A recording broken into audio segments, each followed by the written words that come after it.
we've got another Star Wars project, another Star Wars movie that has gone down the drain. I mean, I feel like the last 10 years has been Disney making the wrong decisions,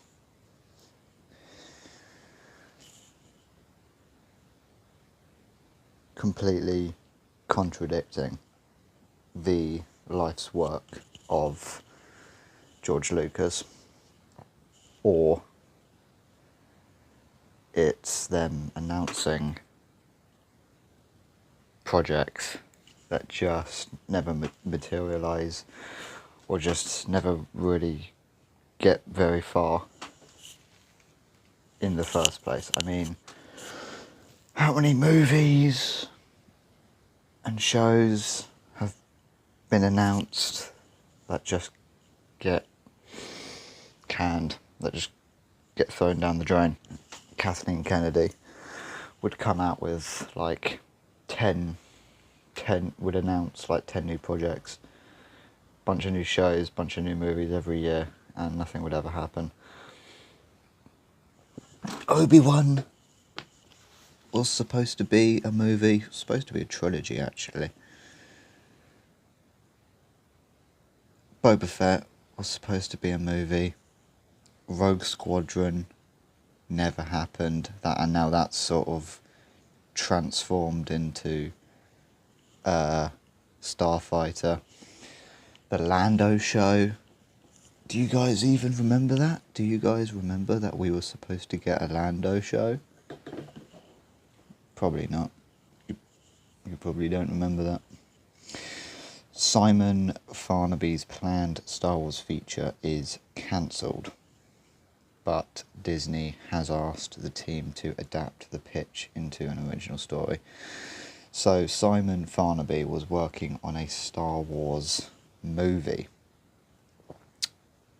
and Disney has just cancelled it due to the poor box office for The Mandalorian and Grogu.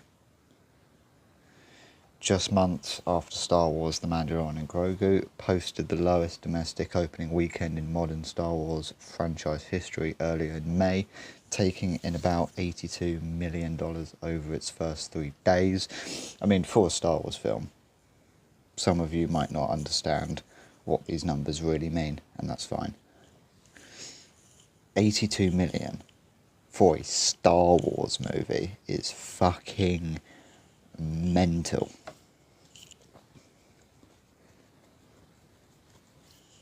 That is fucking crazy. I mean, what did Obsession do? What did Obsession do in its first week? What did the Backrooms do in its first week? The greatest, most successful cinematic franchise in history got absolutely dog-walked by Obsession, original horror movie, first-time director, and got absolutely dog-walked by the Backrooms.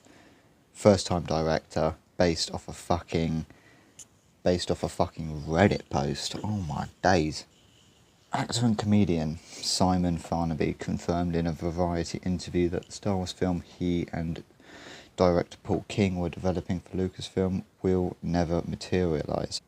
Farnaby, who wrote Wonka and Paddington 2, described the concept as centering on a robot.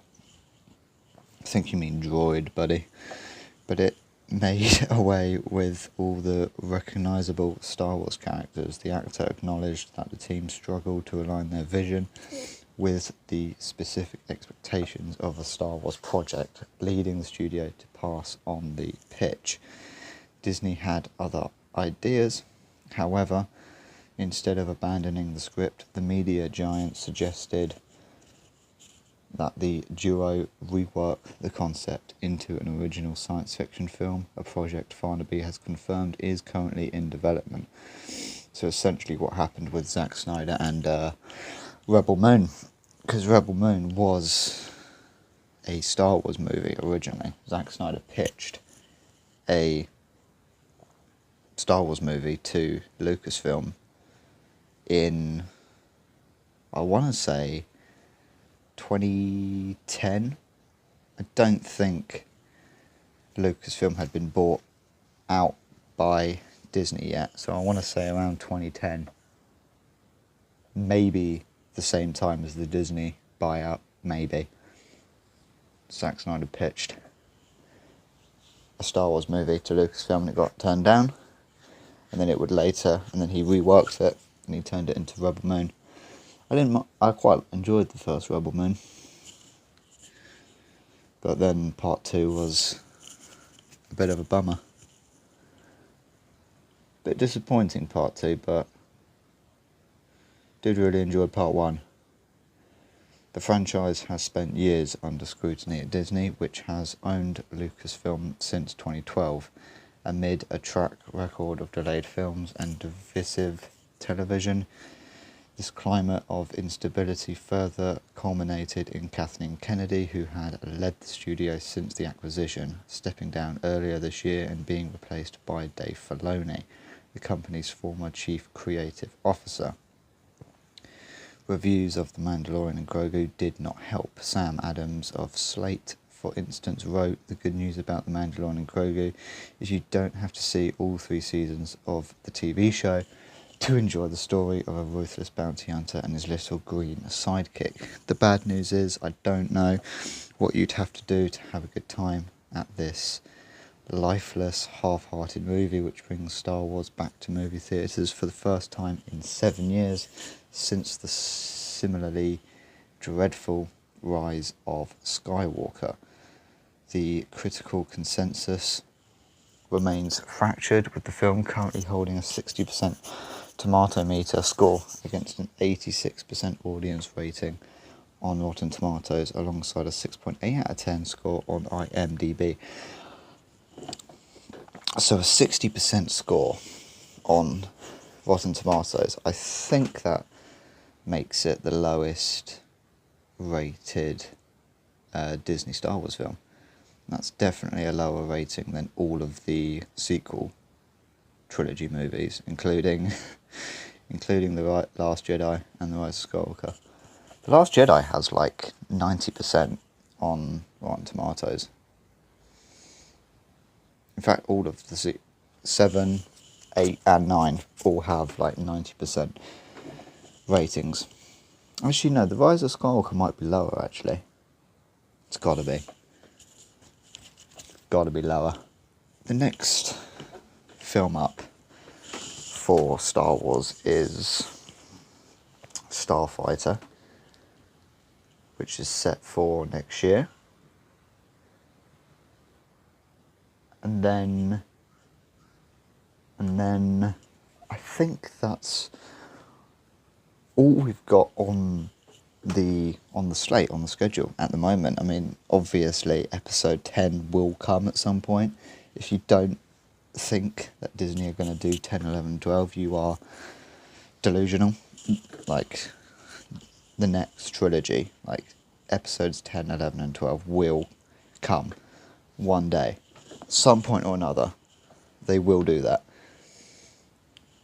But movies we actually know about, next year's Starfighter, and then that's it. We don't actually know what's next theatrically for Star Wars. I mean, show-wise, they're working on Ahsoka Season 2. I believe they're already working on Maul Season 2. They've been working on that for a while, I think. The follow-up to Maul. But that's kind of it. That is kind of it. And obviously, episodes 10, 11 and 12 will be happening at some point. Disney will do that.